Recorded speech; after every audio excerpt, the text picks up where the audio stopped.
everyone, a very warm welcome to our YouTube channel. This is me, Nicky Sinha. Now, today I'm going to be giving you an introduction to the course that we are starting.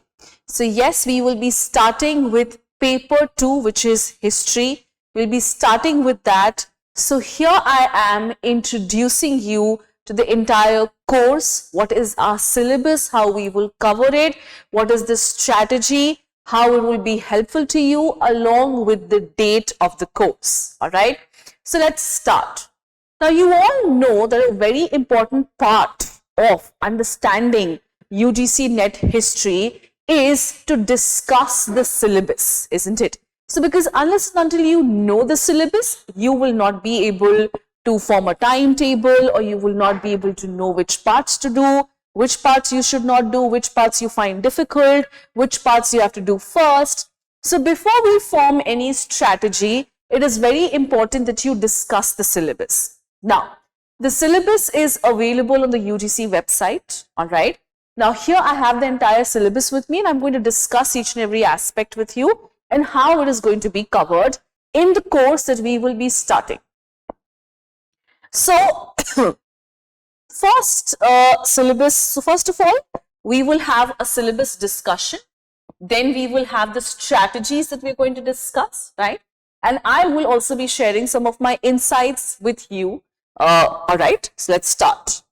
Okay, so the syllabus that we're going to discuss is divided into 10 units, fine? We have 10 units where we have different topics that we will be covering, fine? Now, the first unit that we start, the first unit in the chapter 1 of the first unit is all about the sources that we have for ancient India. Now, here I'll be discussing archaeological sources, I'll be discussing all the sources, religious, secular, literary, numismatics, inscriptions, etc. Every source which has helped us in gaining an understanding regarding the ancient Indian history. All right. So here when we talk about sources, now particularly in literary sources, foreign accounts, etc., here you will have a lot of names, you will have a lot of divisions, etc., which becomes very important for you to remember. Okay, so here what do you have to remember? You have to remember the name plus the divisions which are there in the book, all right? And obviously you should remember the content, in the sense, what is the book telling you about? Isn't it? So these are the kind of questions that you can get, right?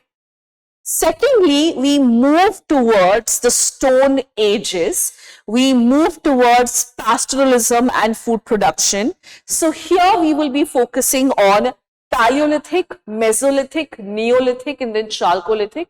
We'll be focusing on the tools, distribution, settlement patterns, etc. Fine. Now, what is important for you to remember from here?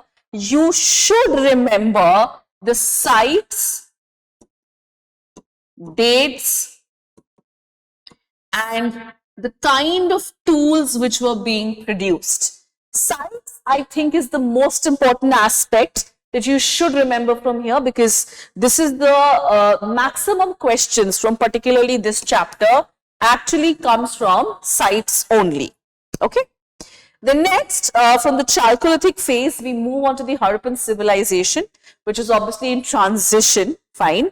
Here we will again be focusing on origin, extent, major site, settlement pattern, craft specialization, religion, society, polity, decline, etc. So we'll be focusing on 3 aspects: cultural, societal, political, and plus economical, 4 aspects. But here also the major thing that you must remember is the sites. Okay. Also nowadays you're also getting a lot of statement based question. Okay. So you really have to be thorough with whatever you are reading, because you can get statement based question as well. But most importantly, I think you should be focusing on the sites. Next we have Vedic and later Vedic period. So here we have again the social, political, economic structure, fine. We will discuss about the religious and philosophical thoughts as well. Now here you have to remember the book, all right? The book, as in, see guys, here basically what happens is you have a lot of books. Even in the Vedas, there's a lot of division, isn't it? So you must remember what each book is telling you. What is the content of each book? What are the words which have been used? Because you get questions like, where was the term Sridhan used for the first time? You can check, this is a question there. So this was when? This was in Ardhashastra. So you have to remember the books, okay? So books plus the content of the book is important. Okay. After this, we move on to the political phase. And here we will see the expansion of state system, which is empire. So we will see the rise of Mahajanpads. And here only we'll be focusing on both the aspects, the societal aspect also, the cultural aspect, as well as the political aspect of Mahajanpads. At the same time, we'll be looking at some religious aspect in the form of rise of Jainism and Buddhism. Okay. Now, unit 2 that we have is, you can say, later ancient India. Fine. Now here in unit 2, the first thing that we have is rise of Magad. Okay. So from the rise of Mahajanpads, then we will be particularly focusing on the rise of Magad, or the rise of modern empire. And here we will be discussing again the society, the economy, society, polity, culture, religion, administration, etc. So here it's very important that you remember the various terms which have been used. It is important that you remember the various officers who were there. What were their roles and responsibilities? Fine. And a very important part here is the Ashokan edicts and the content of those edicts, because you are sure to get a question from there. So be very thorough with that. Be very thorough with our main source of information, that is Ashokan edicts, which is language and the script. Okay. Then we move on to the next phase, where we have the dissolution of these big empires and we have the rise of regional powers. So we learn about Indo-Greeks, Shunga, Satavahanas, Kushan, Shakshatripa, etc. Now here we will be focusing on the chronology, the kings, their major contribution, the areas which they were ruling. Fine. Then we will also be focusing on certain aspects of this empire, like the trade, the society, the economy, the political aspects, and also the religious aspects, again in the form of Buddhism, Mahayana Buddhism and Jainism. Okay. Then again we move on to the next big empire, which is the Guptas and the Vaktaks. Fine. So here in Guptas and Vaktaks, Harshas and his times, and the Vishnu Kundins, what we are going to do is we'll be focusing on the 4 aspects. Again, the society, cultural, administrative, political aspect. Okay. So society, economy, polity, we'll be focusing on all of these 3 aspects, but also on the kings, their contribution, the titles which they have taken, the chronology, etc. from all of these aspects. Okay. All right. Now, then we have unit 2. Now, unit 2 is your unit 3 is your early medieval India.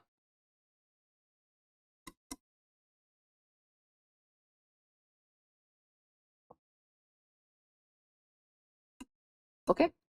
So, what is unit 3? Unit 3 is your early medieval India. Fine. So, here first of all, we will do the rise of regional kingdoms. Now, under the rise of regional kingdoms, we have divided them geographically. So, under Deccans, we'll be focusing on Ganga, Kadamb, Western Eastern Chalukya, Rashtrakuta, Kalyani Chalukya, Kekatya, Hoysala and Yadav. Okay? Then in South India, we'll be focusing on Pallavas, Cholas, Cheras, Pandyas. Then in Eastern India, we'll be focusing on Pala, Sen, Varman, Bhaumkaras and Somvanshi. Fine. In Western India, Maitrakas, Chalukyas, and in North India, Gujar Pratiharas, Kalachuri Chedis, Garvadas and Parmar. So these are the regional small kingdoms which obviously play an important role. This is what we'll be focusing on. Now here we'll be focusing on their individual contribution, each and every ruler's contribution. What have they done? What title have they taken? Have they made any significant changes? Have they expanded? Have they consolidated? Everything will be focused on. So here we'll be discussing each and every ruler who has ruled in these dynasties. Again, chronology is important, title is important. That has to be done. Okay.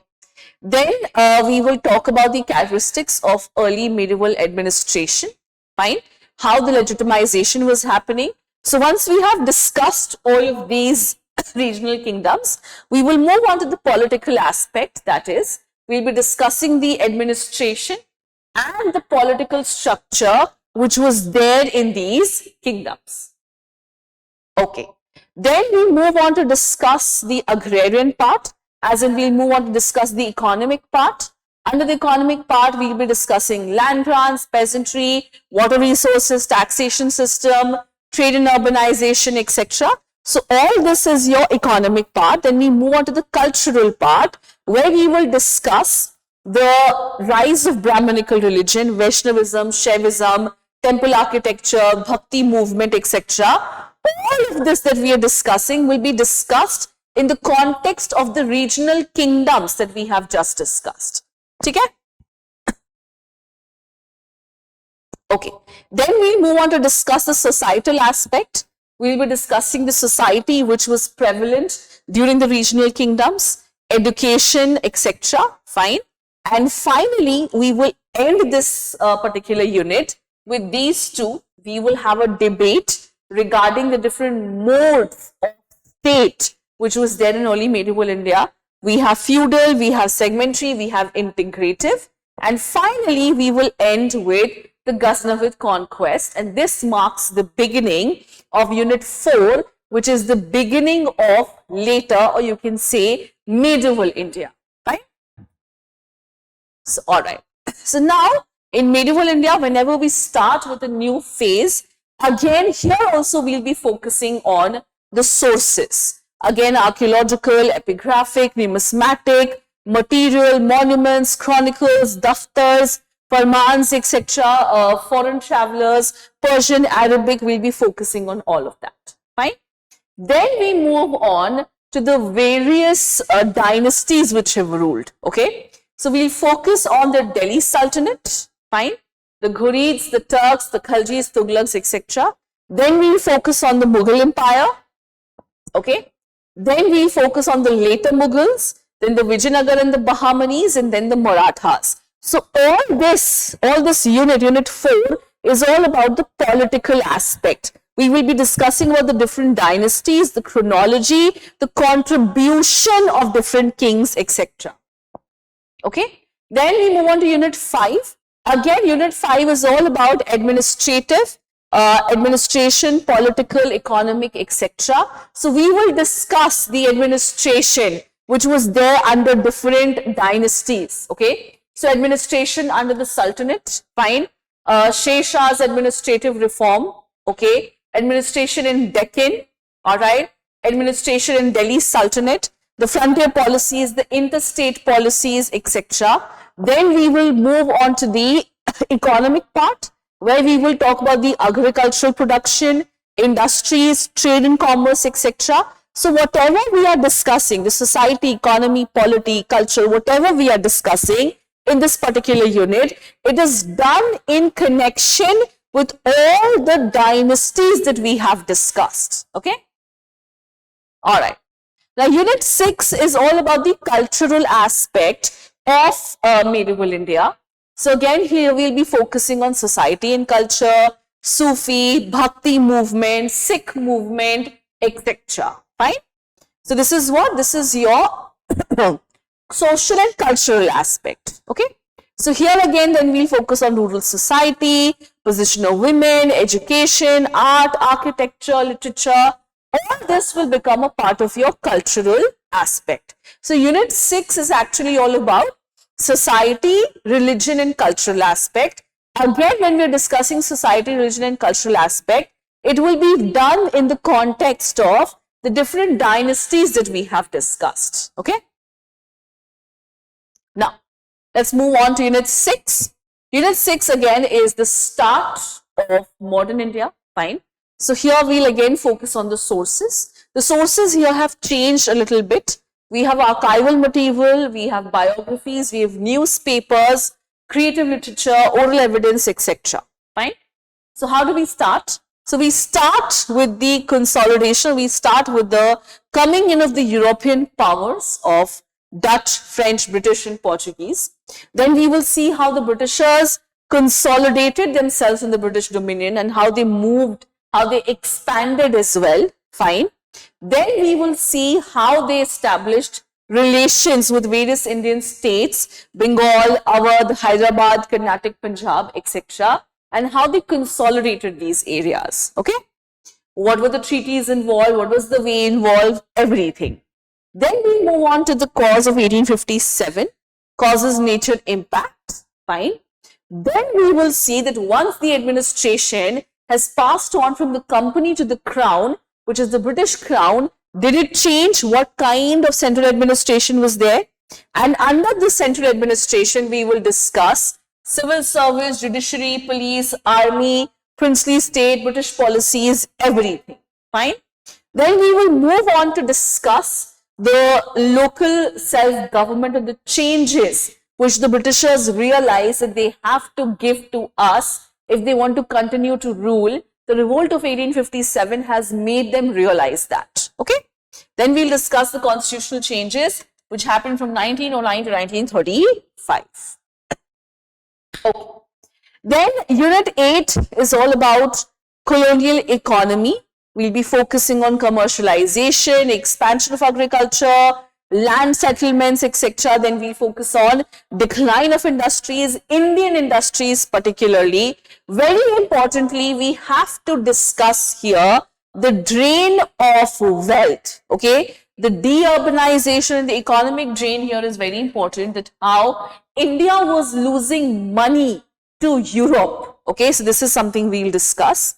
Then we will discuss about the British industrial policies, the kind of industries which they established here, their monetary policy, exchange, railways, roadways, telegraph, etc. All this which they have done from the purpose of trade. Okay? Okay.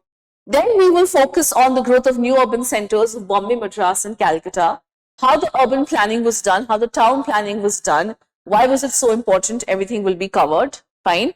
And then we will be discussing the various famines and epidemics which people of India have faced and what was the government's reaction to it. Okay. So this is all about your Unit 8. Now, then also, yes, we will be focusing on Indian society. So we focused on the political aspects, we focused on the economic aspects. So we have to focus on the societal aspect. Now here we will be focusing on Indian society in transition, that how, because they have come in contact with Christianity and the Western world, how the environment is changing, how they have criticized the Indian social economic structure, how the new education policy has come up. We will also discuss the rise of Indian Renaissance. What is Indian Renaissance? So basically this is the phase when we have a lot of socio-religious reforms which were happening.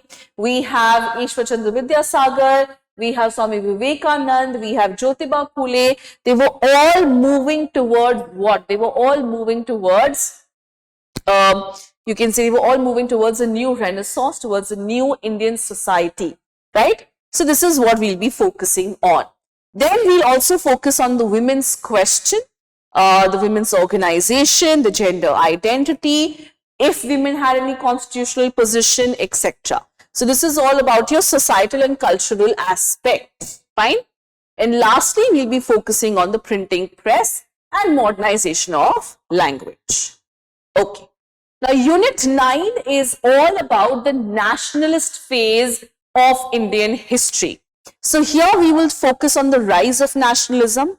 Then we will see the establishment of Indian National Congress. Then we will see the various national movements like Swadeshi boycott, Gandhian movements, Subhash Chandra Bose, role of middle class, etc.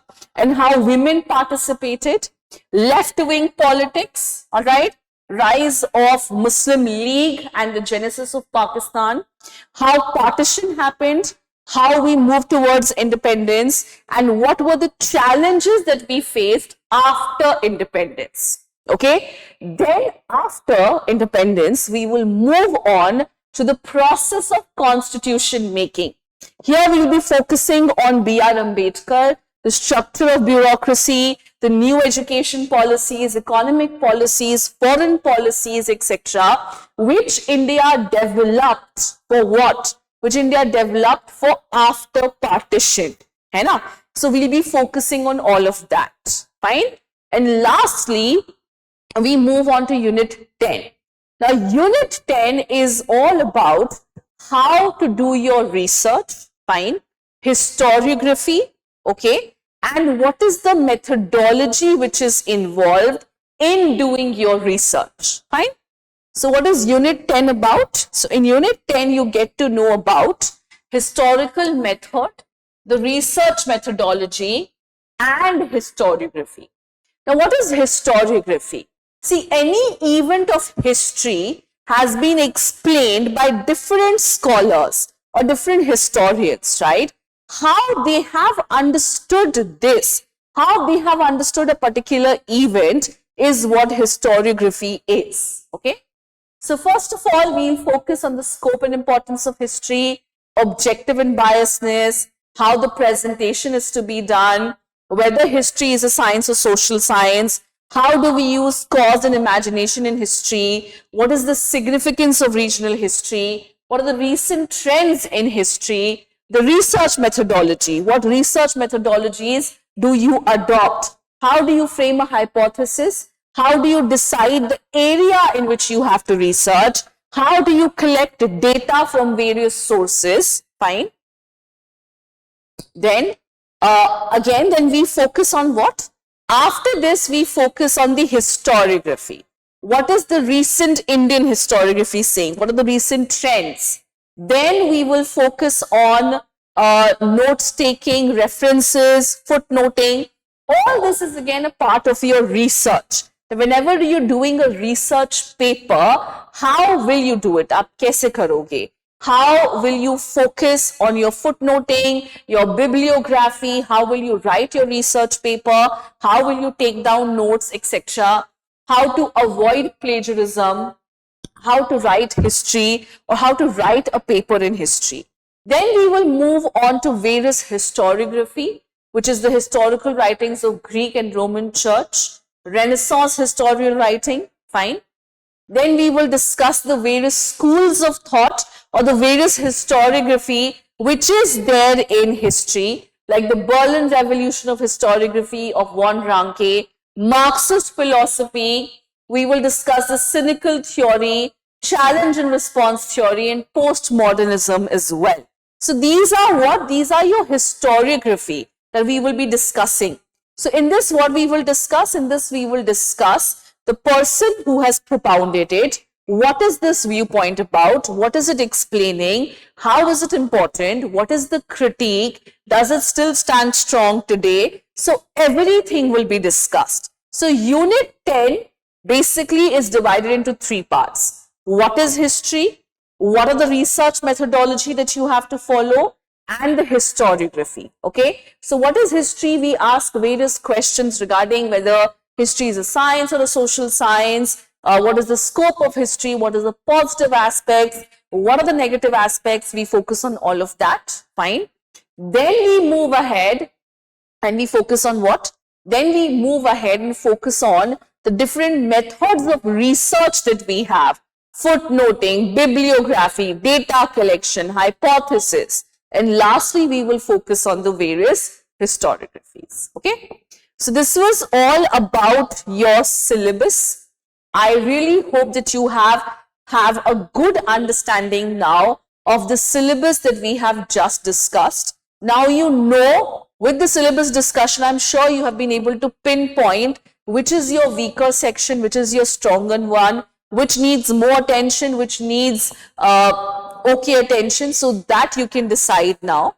So now we move on to the next part where we will see how the strategy is to be designed, in the sense Now when we have the syllabus with us, we can decide the strategy that we can use. Okay, so this is the strategy of the course.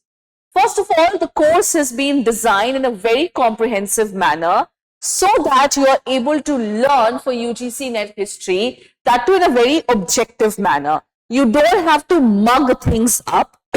You don't have to learn things. I'll be explaining you in such a way that it becomes easy for you to understand and you're able to retain things.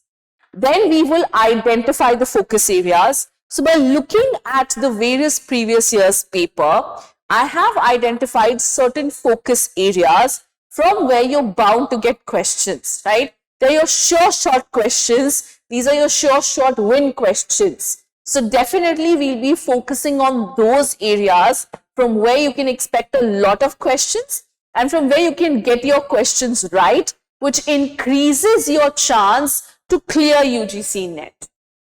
Okay. Then we have conceptual clarification. Fine. So here we will be discussing each and every concept in history. Now you all know that there are a lot of concepts in history to be discussed, isn't it? So here we will be discussing all of those concepts, important books, key notes, etc. so that whenever we are discussing something, all of your concepts should be equally clear. Now you will have a regular doubt clearing session with me. We will be, so once every unit is finished, right? As soon as we finish a unit, we will be doing some previous year's question from that particular unit, which will really help you revise and prepare as well. Okay. We will be giving a lot of handouts as well so that you have it with you for revision. Fine. Handouts are notes which I'm going to make on my own, which I feel is very important from your exam perspective. So I'll be giving you handouts for them. Then definitely you will be receiving Drishti history book by Drishti publication. This is going to be really helpful for you because all the topics would be covered in there. You can always refer to any topic that you want. There will be practice questions. There will be previous year's questions. You can do all of that, which will really help you in preparing for your exams. So Drishti book, the book that you receive by Drishti publication can be your one stop to study about about your syllabus, about a certain topic. Once you've finished your class, you can always go to the book for your revision, for your understanding, for concept clarification, for your notes making. So Drishti, the book that you will receive is going to be your go-to book. Okay. Then we'll have regular mock test. So mock test we'll be conducting according to the norms of UGC NET. Fine. It'll be conducted in the same manner so that you know where you're standing. Very important for you to know that. Fine. And lastly, interactive doubt clearing session at the end of every class. See, we have a weekly doubt clearing session, right? But nowadays, since it is a live class, we have an interactive doubt clearing session, as in you can ask me questions via chat messages and I will be answering those questions to you. So whenever you have a doubt, please feel free to address them as soon as the class is finished. Okay. So, all right, guys, what I've done here is I have discussed the strategy with you. I have discussed the syllabus with you. Now, if I'm to say something, I'm going to just say this, that this is going to be a really enjoyable journey that you will have. I will make sure that your syllabus is easy for you. I will make sure that it is completely understandable. I will make sure that I give you all the details which is required to clear your UGC NET exams, right? You have the syllabus with you. I'm going to help you prepare your syllabus. I'm going to help you prepare each and every topic, all the explanation, all the notes, all the handouts will be given. Most importantly, you will be very well prepared to deal with your upcoming exams in June. आप बहुत अच्छे से prepared होंगे. You will have no issues with it. Most importantly, you will not have to mug things up. You don't have to rote learn things. You will have conceptual clarity, which will make it easier for you. All right. So really, my aim is that whoever joins these classes, I really want to make sure that everyone is able to crack their UGC NET exams. All the students who join me, this is what is going to be my effort. This is what I will try in each class, in every day's class, making sure that you get whatever you need for your exams. All right. And before I leave, the course that is starting, okay, the course is starting from January 1st, 2024, which is Monday. Okay, when is the course starting? The course is starting from January 1st, 2024, Monday. We will have classes from 9 a.m. to 11 a.m. first class. Then from 11:30 to 1:30 will be your second class. So please be prepared to join me and be prepared to ace your UGC NET examinations with me with flying colors. And I guarantee this to you that this is going to happen if you prepare with me, when you prepare with me. So please, please, please make sure that you enroll, make sure that you are on board with me when we start this journey on January 1st, 2024 on Monday. So thank you so much for joining me here, guys. It was an absolute pleasure to have you all. This is me, Nicky Sinha, signing off. I will now see you in the first lecture on Monday. Thank you so much. Please take care. Bye-bye.